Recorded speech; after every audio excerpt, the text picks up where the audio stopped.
What's up, folks? Craig Mack here, Liberty Bell Beekeeping and Urban Gardening. I don't know if any of you have a garden out there, but I know for me it's one of the nicest parts of my day, being able to come home from work, kind of get cleaned up and take a look around the garden. Mine is really doing well this year, as most of you may have seen. The wildflowers are beautiful. This is what your yard can look like if you don't mow it or treat it with chemicals. And get yourself some wildflower seed. It's absolutely delightful.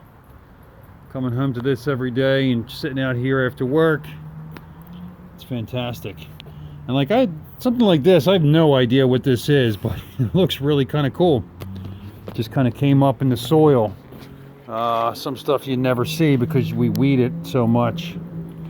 One of the things that I really like, that I have pulled out so much, is this plant here, which does get a nice lovely little flower on it. And some of the color in this is just incredible. I mean, this pink fuchsia, it's beautiful. And as you can see, it's just nothing but bloom right now, which is good. Tons of bugs and pollinators. Oh, this one you can really see the colors on that plant. The pollinators are coming by all the time. Bumblebees and carpenter bees, and of course the honeybees. Some broccoli. Can't wait to eat broccoli. I love broccoli. Some dill. You can see we got some just flies here. They seem to like this dill. We got a little bit of red clover, some hyacinth and other stuff in here, some herbs. Tomatoes are doing real well. They should have a truckload of tomatoes this year. My favorite is this broccoli though. Gosh, I love it. I just love it. Beautiful plant if you've never seen it. It's quite large. I got pretty big hands, but as you can see, these leaves are pretty big. And all of it, you get the crown out of the top of the plant after all this foliage produces it. It's really a big plant, so if you're ever looking to do it, spacing can be an issue. These are pretty tight, but they're doing well. And I got some green beans, which we had yesterday, and they're delicious. Love them. This is all carrots. And my peas, in spite of their appearance, are doing really well. So good, so sweet. Amazing the difference between vegetables from your garden and vegetables from the store. That's a pea, sweet peas. It's so sweet, so sweet. And some more green beans. I planted some more green beans down here and should be coming up. My lettuce did amazing this year so far. Actually starting to get some actual bald head of lettuce, which never happened to me before. Spinach, here's spinach. Most of you probably eat baby spinach all the time, but never seen what this plant actually looks like. Well, this is what spinach looks like when you let it grow. The baby leaves come off of it. Usually they pull them quickly, and that's what you get, the baby spinach. If you ever get shredded spinach or frozen spinach, you probably get a bunch of this big leaf in there as well before it starts to yellow. But this is all the seed pods for the spinach, which I imagine are going to flower soon, and then I'll have some new seeds for some more spinach this year and for spinach next year. These are pepperoncinis. I got a lot of flower buds on there. I should have a ton of peppers again this year. These are another smoky pepper that my friend gave me. I don't know the exact kind of pepper they are, but they're really good. Nice smoky heat. This is a Golden Jubilee, which is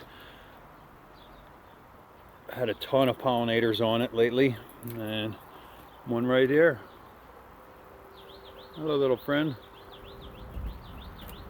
And these guys are around all day long, just bopping back and forth between the wildflowers and these, searching every bit, trying to grab anything they can. Right now we're coming into the dearth, which is the time of year where the nectar and pollen dries up. This is a blue glitter, really cool looking plant.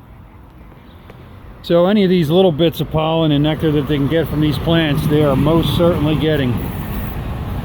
This here's a Golden View Scarlet, which is a really cool looking flower. I had no idea what this was even going to look like, and it's beautiful. I haven't seen anything working it though. I'm not here all day long, so they might be working it while I'm not here. Anyway, oh, there's a honeybee. She come around and take a look too. But they usually forage a little bit earlier in the day. These bumbles, I see them a little bit later in the day. Pretty cool though, right?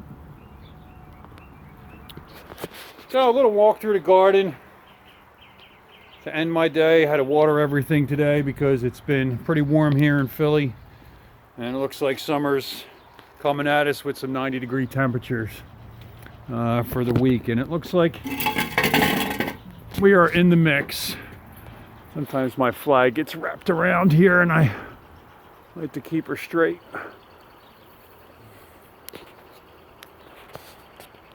Nice view, huh? Little hacksaw Jim Duggan. Anyway, that's just a brief tour of the evening that I usually have. Come home, take the dog out, play with him for a bit, and then settle into the garden and do what I can to keep that going as nice as possible. Definitely have to water it, and these 55-gallon drums have been pretty good so far. Usually I need to water every couple of days though if it doesn't rain, which it looks like we're going to be without rain for at least a week. So I imagine that my water collection will get, my water collection system will get pretty drained down this week. I might end up having to water from my hose bib, but with any luck we'll get a little bit more rain and I won't have to. So yeah, there it is, guys. Craig Mack, Liberty Bell Beekeeping, urban gardening. We do it all here. We're getting into some other fun projects as the days come along too, and stuff with the bees slows down, but we'll see. Be making some bucket feeders and doing some other things for the bees soon, and probably have some videos up for them. Thanks for watching. Take it easy.